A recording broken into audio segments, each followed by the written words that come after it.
আসসালামু আলাইকুম। নতুন আরও একটা রেসিপি নিয়ে আমি হাজির হয়ে গেলাম আমার চ্যানেল সোনিয়াস রেসিপিতে।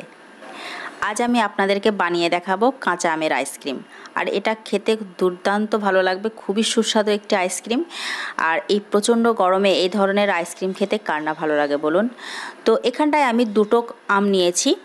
আর আমটাকে প্রথমে আমি ভালো মতো করে ধুয়ে নিয়েছিলাম, তারপর এটা খোসা ছাড়িয়ে নিলাম। এরপর এই যে আমটাকে এবার আমি ছোট ছোট করে টুকরো করে কেটে নেব। এই ছোট ছোট করে টুকরো করছি কারণ খুব তাড়াতাড়ি যাতে সিদ্ধ হয়ে যায়। তো এই যে আমার সবগুলো আম কাটা হয়ে গেল।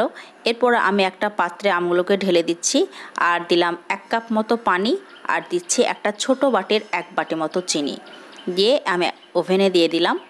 তো যদি দেখেন যে আমটা একটু টকের পরিমাণটা বেশি, তাহলে চিনির পরিমাণটা আপনারা চাইলে বাড়িয়ে দিতে পারেন। আর যদি দেখেন যে মিষ্টি ধরনের আম, তাহলে এই বাটির 1 বাটি দিলেই যথেষ্ট, ছোট বাটির।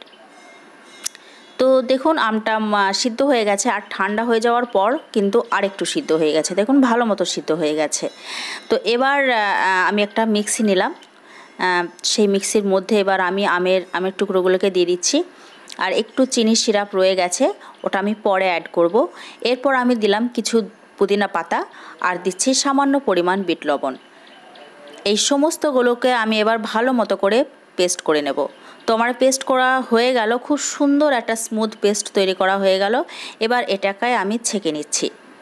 যেহেতু এখানে আমি পুদিনা পাতা অ্যাড করেছি, তো পুদিনার যে বড় বড় টুকরোগুলো, পাতার টুকরোগুলো, সেগুলো রয়ে যাবে ছাঁকনিতে। আর যদি আমের কোনো ধরনের ছোট ছোট টুকরো থেকে থাকে বা ছিবড়া থেকে থাকে, তো সেটাও আটকিয়ে যাবে। তো এবার আমি ভালো মতো করে একটু নাড়াচাড়া করে নিচ্ছি। তো এই যে টুকরোগুলো রয়ে গেছে, এবার এইগুলোকে আমি ফেলে দেব। তো দেখতেই পাচ্ছেন কত সুন্দর একটা স্মুথ পেস্ট তৈরি করা হয়ে গেল। এবার এর যে চিনির সিরাপটা ছিল সেটাও আমার অ্যাড করা হয়ে গেছে। এরপর আমি একটু পানি অ্যাড করলাম, কারণ আমার এই ঘনত্বটা, আমের যে পিউরি তার ঘনত্বটা আমার একটু ঘন মনে হচ্ছে, গাঢ় মনে হচ্ছে। তো আমি একটু পানি অ্যাড করলাম আর একটু ফুড কালার ব্যবহার করছি। এটা শুধুমাত্র দেখতে ভালো লাগার জন্য আমি ব্যবহার করলাম, যেহেতু এটা কাঁচা আমের আইসক্রিম, তো আমি এই সবুজ রঙটা ব্যবহার করলাম।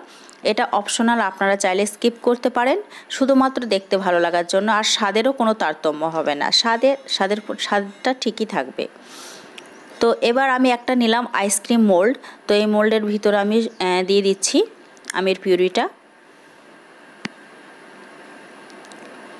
তো যদি কারোর বাড়িতে আইসক্রিম মোল্ড না থাকে, তো সেক্ষেত্রে আপনারা ঠিক এই ধরনের যে চায়ের কাপ, কাগজের যে কাপগুলো থাকে, সেইগুলো আপনারা ব্যবহার করতে পারেন। এতে করে আইসক্রিম খুব সুন্দর তৈরি করা যায়। তো আমার যতটুকু বাড়তি ছিল তাতে 3টে কাপই যথেষ্ট। তো আমি এবার ঢাকনা দিয়ে ঢেকে দিচ্ছি। এরপর এগুলোকে আমি, চায়ের কাপগুলোকে আমি একটা ফয়েল পেপার দিয়ে ঢেকে দিচ্ছি। এবার যার বাড়িতে ফয়েল পেপারও নেই, সেক্ষেত্রে আপনারা চিক দিয়ে এটাকে মুড়িয়ে দিতে পারেন। তো সেটাও খুব সুন্দরভাবে আইসক্রিমের ঢাকনা হিসেবে কাজে আসবে।